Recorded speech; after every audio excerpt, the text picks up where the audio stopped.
making sure I don't miss anyone. I want to make sure I recognize Senator Schwartz. Don't even want to go one step without. And Representative Quorum is here. Representative Fisher is here somewhere. Where'd he go? Someone told me that he was outside. He told me he wasn't coming. Oh, he wasn't coming? Okay. All right, then I won't worry about it. Just strike him from the memory. Obviously, Mayor Dixon and Darren McDonald. Where'd she go? Darren was there. She was right there, and she's gone. Anyway, this was a great treat to be able to come back to Salida. As you all know, we're happy to find almost any excuse to spend some time in Salida. It's always a revelation when you know, this southern tour we do at the end of every legislative session, and you get out of Denver within about, I don't know, 20 or 30 miles, you feel the magnetic and psychological energies readjusting, and then you come down and go down to, well, we didn't get to Trinidad this time, but we did a couple stops around Colorado Springs and down around Pueblo, and came up and spent yesterday afternoon and evening in Alamosa, and kind of drove up this morning. And you know, it's a whole different world out here than it is in Denver, and for the better. So the bill that we're signing here today is part of our overall water effort, an effort to make sure that we have a statewide water plan. And this makes it possible for the legislature, through the Water Resources Review Committee, to conduct basic public outreach in addition to the efforts that are done through the Basin Roundtable series. And I think that we've had a lot of discussions about water. We're going to have a lot more, many more discussions about water. But the real foundation of this is that if you know you've got a challenge, you know you're going to have to make compromises. One of the best things you can do to prepare for that is to make sure everybody involved and everybody from everybody's different perspective gets to know the other players, right? The other people, the other interests that are involved. You know, for too long, I think, especially in contentious issues like water, government generally tries to take a contentious issue and get a smaller group of people and kind of make the difficult decisions and just bite the bullet and go out there and say, here's the way it's going to be.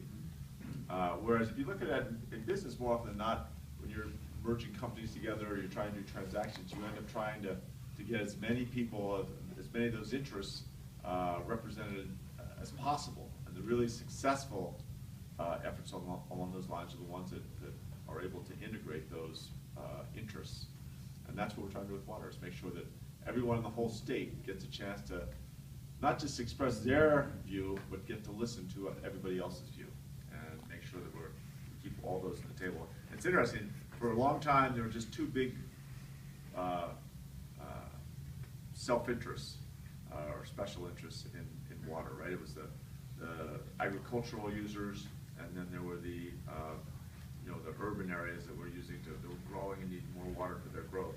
But I think in the last 10 or 15 years, we've seen that third group, which are the recreational users, the in-stream flow users, that kind of bring together the environmental community and also the outdoor recreational community.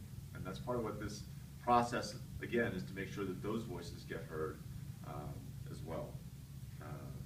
So we're going to rely on the input of citizens, the roundtables from each basin, the Interbasin Compact Committee, and the Colorado Water Conservation Board, and to make sure that we present a draft plan that is, you know, going to allow us to make these difficult decisions and make sure they're not made in Denver.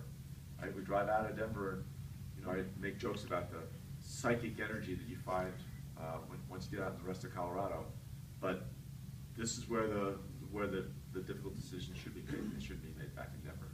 So anyway, Senator Schwartz sponsored this bill, as was Representative Quorum. You guys want to come up and say a few words? Senator Roberts was also a sponsor on this, and Representative Fisher as well. I will yield to the senator.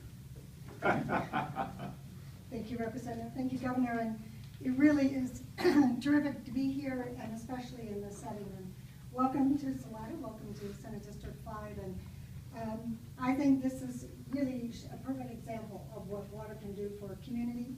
We know that the economy here is a function of the flows in this river, And this is a great example of a MOU that brought various interests together to make sure that we have a recreational flow here that makes a lot of sense. And just want to thank all those that worked on it, and again, the continued success.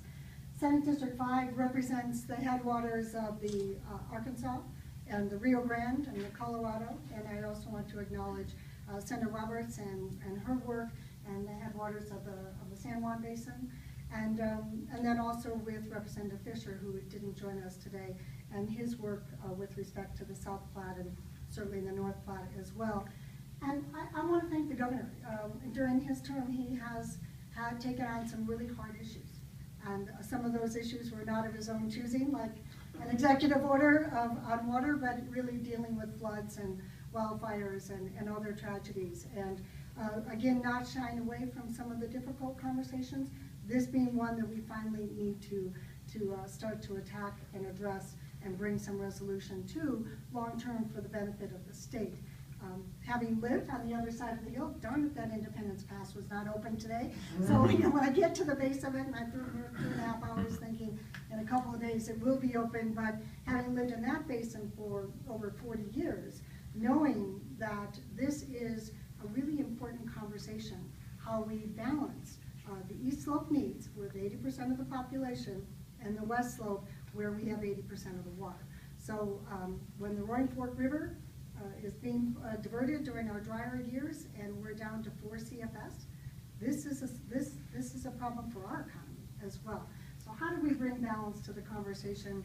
Just want to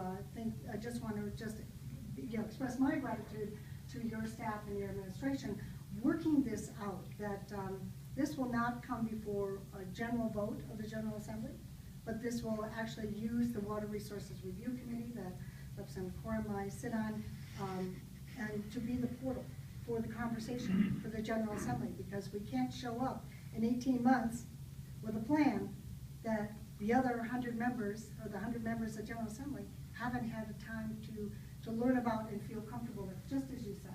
So this will be an incremental process, but we're going to make sure that we can go out in our districts, and you don't have to be a water buffalo to have an opinion about water. So go out to the citizens of the state and find an opportunity that we can have input on this plan and work closely with the plan as it's being developed. But thank you for a moment to be able to express those concerns.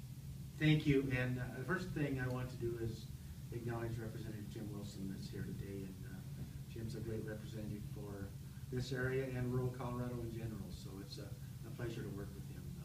But you know, the old adage that whiskey is drinking and water is for fighting is certainly true. And I'm a simple country boy that totally believes in CYA.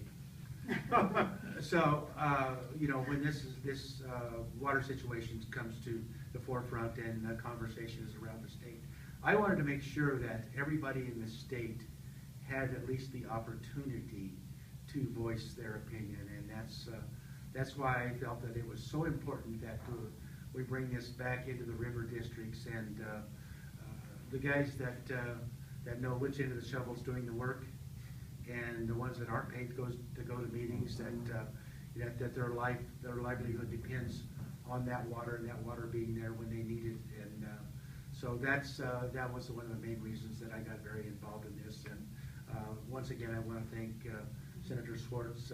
We had a lot of long hours on this. Senator Roberts, great ally of rural Colorado, and also Representative Fisher. You know, this was a true bipartisan effort. You had the chairman of Senate Ag, the chairman of House Ag, and a couple of countries, senators and representatives involved in this. And I want to thank everybody that worked so hard. I want to thank the governor personally for. There was a few contentious moments when we first came out with this plan, and I believe he kind of intervened, and it was kind of a cooling effect for everything, and I truly appreciate that. Great. All right. Governor, should we make a law? Should we make a law? Yeah, all right. Representative Wilson, you should come up with the pictures. Come on. Come on, please. You know, my pictures are already pretty famous around here. Post office? Shall I tell the story or not? Yeah, tell the story. I believe I'm the sole reason that this man is a state representative today. He disagrees with that, but in the wisdom of the Republican Party, when they sent out the door knockers, with his name, they had my picture.